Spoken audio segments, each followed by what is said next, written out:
Welcome to SAD, where I, the stay-at-home dad, will be playing some video games in my downtime, which there's not a whole lot of, but whatever, it's what I do. So, I don't know, let's get it started.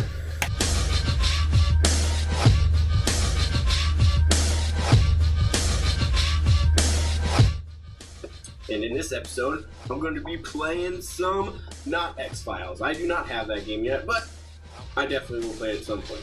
We're going to be playing some other alien-related games. Men in Black, the series, not the movies. You know, calm down. The series seems to have a little bit more, so we're going to start with those. Let's play some games. First, I started with Men in Black on the Game Boy.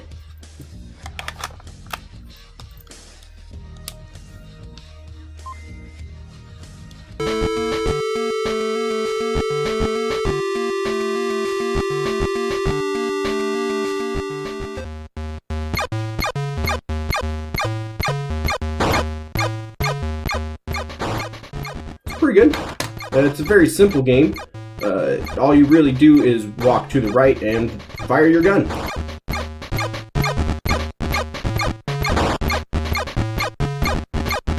And in that case, it's fine. It's simple on-the-go gaming. Oh.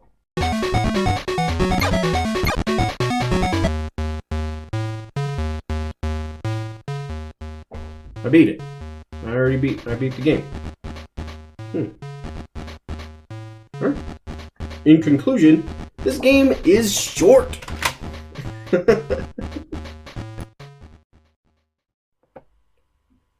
Next game I played was Men in Black 2 on the Game Boy Color. It continues in the Men in Black series, but unlike the first Game Boy game, this is a Game Boy Color only cartridge, which means not only is it hella good looking with that clear case, you see that? It's all sexy 90s goodness. Or early 2000s, I guess. But it also means that the animations and the graphics on this game are way better than the first one.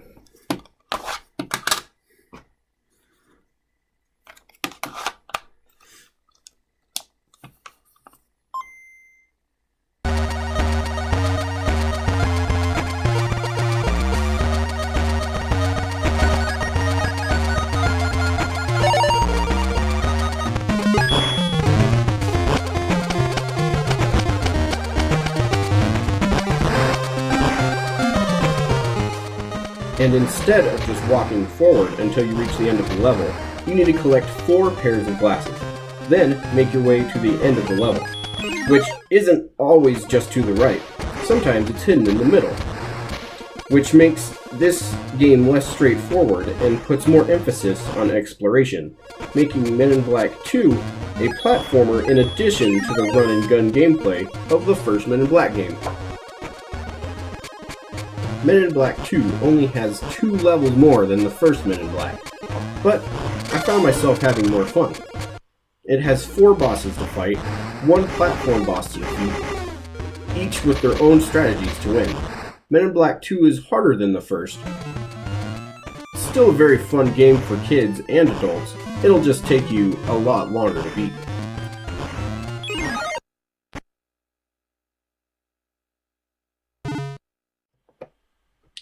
The last game I played was Men in Black Crashdown on PS1.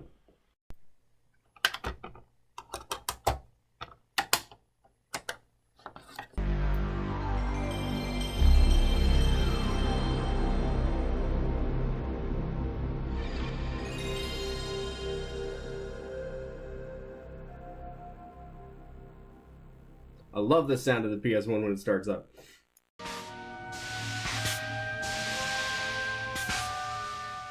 Anyway, Men in Black Crashdown is a first-person shooter, making it a totally different game than the Game Boy game. And, I'm not gonna lie, the controls take a good minute to get a hang of. Even though it came out a whole 5 days after Halo did, first-person controls didn't really have standards yet. So, L and R buttons made you strafe, L2 crouches, R2 controls the camera, X is to fire your weapon, and 0 is for switching your weapons. There are also cutscenes in this game, which by today's standards are ugly. Okay, even by standards back then, they're pretty ugly. The Godfather? He's the leader of the alien family, based here in Little Italy. He's a powerful figure, Slick. And now he's ill. If he dies, we could have a full-scale riot on our hands. Along with these cutscenes, though, there are voice-acted instructions in the beginning of each level to give you guidance as to what you need to accomplish. Jay, hold fast. Our thermal sensors show that there are a massive number of aliens on the move, and they're all heading your way.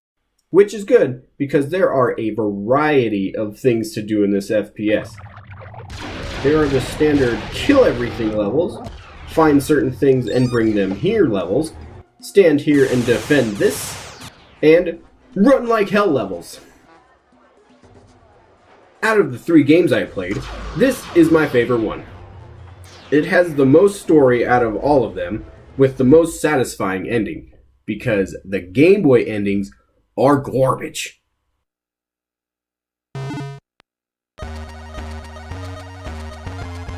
I mean, they're fun to play, but don't expect any substance at the end of them.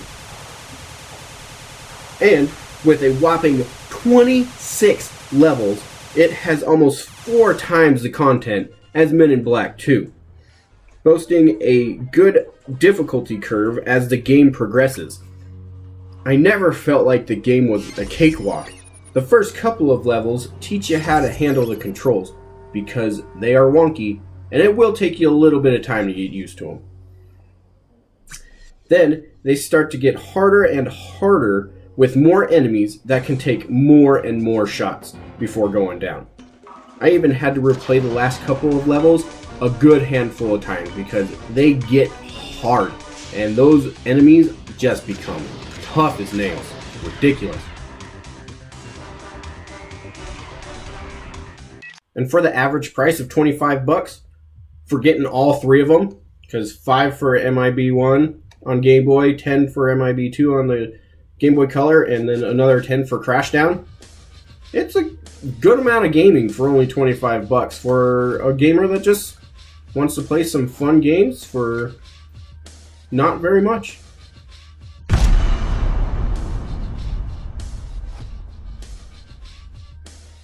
All of these games are fun in their own way, but for rating purposes, I'm going to rate the first Men in Black 2 out of 5 stars, because it's really easy. It is a Game Boy game, so it's nothing amazing, but it's simple fun. Men in Black 2 on the Game Boy Color, I give a 3 out of 5 stars, because, like the first one, it's a really fun game, but it has a lot more substance to it. Even though the ending is just non-existent, it's still a really fun game. Men in Black Crashdown on the PlayStation 1, I give a 4 out of 5 stars. It's the closest one to perfect out of the 3, and the only thing really holding it back are those wonky controls. If those were better, this game would be damn near perfect. A big thanks to everybody that watched my video. I know it's a little rough right now, but I am brand new to this, so please be just the tiniest bit nice to me. I understand. I'm sure there are weird things that I've done in this video that you could be like, this guy, he's dumb. I don't know what he's talking about. That's okay. You can do that if you want to. I just wanted to thank you guys for being here and for watching my video.